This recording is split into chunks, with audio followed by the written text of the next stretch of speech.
Hello friends, good morning. ઉનાળાની કાળઝાળતી ગરમીમાં આજે આપણે બનાવીશું વરિયાળીનું શરબત. વરિયાળીનું શરબત બનાવવા માટે મેં આ અડધી વાટકી જેટલી વરિયાળી લઈ લીધી છે. હવે આપણે એને પલાળીને મૂકી દઈશું. પલાળવા માટે જો મેં 1 લોટા જેટલું પાણી લઈ લીધું છે અને એને પલાળવા દઈશું 2 થી 3 કલાક સુધી. એકદમ સરસ પલળી જાય પછી આપણે એનો શરબત બનાવીશું. હવે એના માટે આપણે બીજી પણ તૈયારી કરી લઈએ. ચાલો, જો વરિયાળી આપણી પલળીને તૈયાર થઈ ગઈ છે.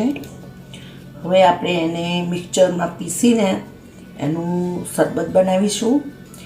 અને આ શરબત દૂધ સાથે બનાવીશું એટલે એટલું સ્વાદિષ્ટ પણ બનશે અને આપણા મગજને એકદમ ઠંડુ રાખશે. આવી કાળઝાળ ગરમીમાં જો તમે વરિયાળીનું શરબત પીશો તો તમને ગરમી લાગશે નહીં. તમારા શરીરમાં અંદરથી જ ઠંડક પેદા થશે જે તમને આ ગરમી સામે લડવાની તાકાત આપશે. ચાલો આપણે બનાવીએ. શરબતમાં નાખવા માટે મેં આ તકમરિયા લઈ લીધા છે, જેને સબ્જા સીડ્સ પણ કહેવાય છે અને કલોંજી પણ કહેવાય છે.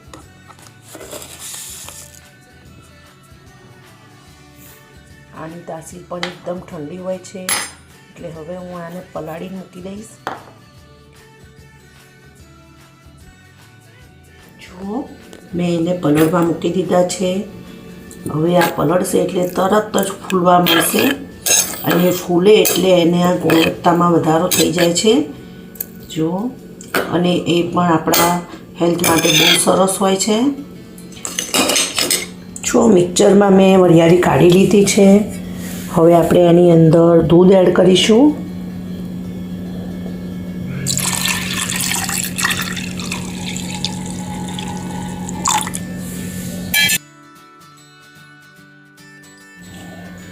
એની અંદર મેં આ અડધી વાટકી જેટલી ખાંડ પણ ઉમેરી છે. જો આપણી વરિયાળી સરસ રીતે ગ્રાઇન્ડ થઈ ગઈ છે, દૂધની અંદર મિક્સ થઈ ગઈ છે. હવે આપણું વરિયાળીનું શરબત તૈયાર છે.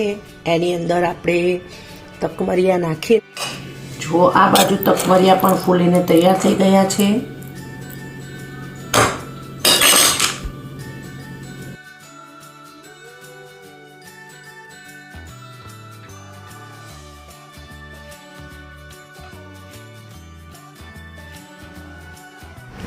હવે આપણે એની અંદર આ તકમરિયા ઉમેરી દઈશું અને તકમરિયાની તાસીર પણ એકદમ ઠંડી હોવાથી આપણને આ ગરમી સામે રક્ષણ મેળવવામાં મદદ કરે છે અને આપણું મગજ એકદમ ઠંડુ રાખે છે.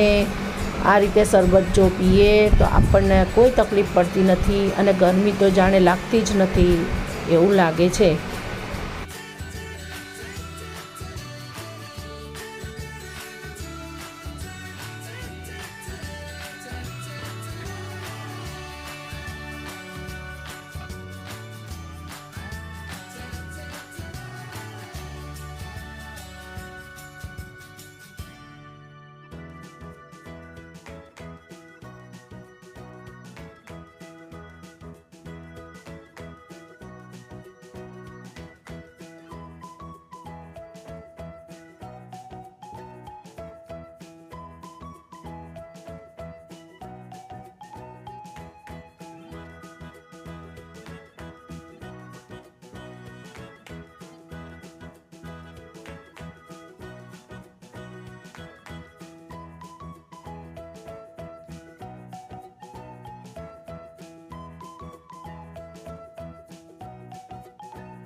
તો ચાલો, હવે આપણું વરિયાળીનું શરબત તૈયાર થઈ ગયું છે અને હવે આપણે એને સર્વ કરીએ.